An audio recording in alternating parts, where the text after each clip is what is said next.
అందరికీ షలోం. ప్రార్థన. ఎలోహిమైన యెషువా వారి మీద ప్రకాశించును, వారు యుగయుగములు రాజ్యము చేయుదురు అని వాగ్దానం చేసిన తండ్రి మీకు స్తోత్రం. నేను నిన్ను నిత్యము నడిపించుదును, క్షామకాలమున నేను నిన్ను తృప్తిపరచి నీ ఎముకలను బలపరచుదు నేను వాగ్దానం చేసిన యెషువా మెస్సియా మీకు స్తోత్రం. నీవు నీరు కట్టిన తోటవలెను, ఎప్పుడునూ ఉబుకుచుండు నీటి ఊటవలెను ఉండెదవు అని వాగ్దానం చేసిన యెషువా మెస్సియా మీకు స్తోత్రం. నీవు ఎలోహిము యందు ఆనందించెదవు, దేశం యొక్క ఉన్నత స్థలముల మీద నేను ఎక్కించెదను అని వాగ్దానం చేసిన యెషువా మెస్సియా మీకు స్తోత్రం. సియోనులో దుఃఖించు వారిని ఉల్లాస వస్త్రములు ధరింప చేయుటకు, బూడిదకు ప్రతిగా పూదండను, దుఃఖమునకు ప్రతిగా ఆనంద తైలమును ఇచ్చెదనని వాగ్దానం చేసిన తండ్రి మీకు స్తోత్రం. ఉదయకాల సమయమున నీ వాక్యమును ధ్యానించి ఆ వాక్యపు వెలుగులో నడిచే ధన్యతను మాకు అనుగ్రహిస్తూ ఉన్న విధానం బట్టి మీకు స్తుతులు స్తోత్రాలు చెల్లించుకుంటూ ఈ మా మనలోని మా రక్షకుడు మోచకుడైన నజరేయుడైన యెషువా మెస్సియా నామమున అడిగి పొందుకుంటున్నాం తండ్రి, ఆమేన్. విశ్వాస కవచమును ధరించుచు ఆ యెషువనాజ్ఞమదిని నిల్పుచు, విశ్వాస కవచమును ధరించుచు ఆ యెషువనాజ్ఞమదిని నిల్పుచు, అనుదినంబు శక్తిని పొందుచున్న వారమై, అనుదినంబు శక్తిని పొందుచున్న వారమై యెషువతోటివిగాను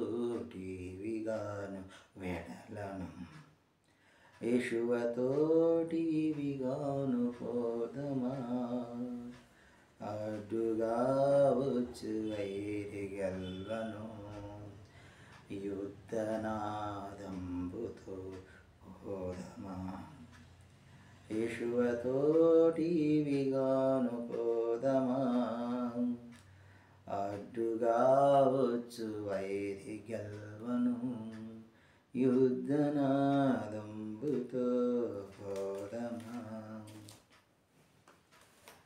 ద్వితీయోపదేశకాండము 22వ అధ్యాయాన్ని మనం ధ్యానించుకుంటున్నాం. ఈ అధ్యాయంలో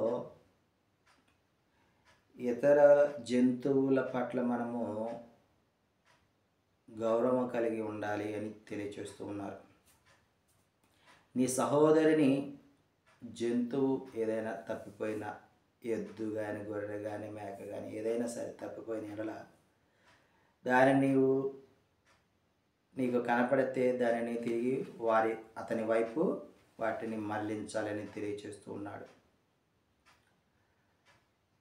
నీకు నీ సహోదరుడు ఎక్కడ ఉన్నాడో తెలియకపోతే వాటిని నీ వద్ద ఉంచుకొని తిరిగి ఆయన వచ్చేంతవరకు కూడా వాటిని కాసి వాటిని నీ సహోదరునికి అప్పగింపాలి అని తెలియచేస్తూ ఉన్నాడు.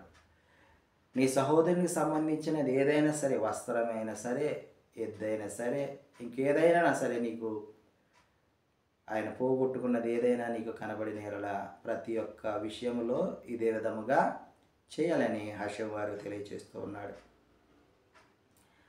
స్త్రీ పురుష వేషం వేసుకోకూడదు, పురుషుడు స్త్రీ వేషం వేసుకోకూడదు. అలా వేసుకుంటే ఎలోహిము వారికి హేయముగా ఉంటారని తెలియచేస్తూ ఉన్నాడు. తల్లి పిల్లలతో మనకు గూడులో కానీ రోడ్డు మీద కానీ ఇంకెక్కడైనా దొరికినప్పుడు తల్లి పొదిగినటువంటి గుడ్డులనైనను పిల్లలనైనను రెండిటిని తీసుకొనక మనము దీర్ఘాయుష్మంతులు అయినట్లు తల్లిని వదిలి గుడ్డునైనను పిల్లలనైనను తీసుకువెళ్ళవచ్చు అని ఆశయం వారు ఏదైనా తెలియచేస్తూ ఉన్నాడు. హత్యాదోషము రాకుండానట్లు ఇంటి పైకప్పు మీద పెట్టగోడ కట్టించాలి. పెట్టగోడ లేనప్పుడు అనేక మంది తూలి కింద పడిపోతూ ఉంటారు కదా, అలా పడి వారు చనిపోకుండానట్లు, అట్లాంటి పడి చనిపోయినప్పుడు హత్యాదోషం అనేది వస్తుంది కదా, అది రాకుండా ఉండాలి అంటే పెట్టగోడను కట్టి మనము హత్య దోషము రాకుండా నివారణ చేసుకొనవచ్చని హషెం వారు తెలియచేస్తూ ఉన్నాడు. ప్రతిష్ఠితము కాకుండానట్లు ద్రాక్ష తోటలో వివిధ విత్తనములు విత్తకూడదు.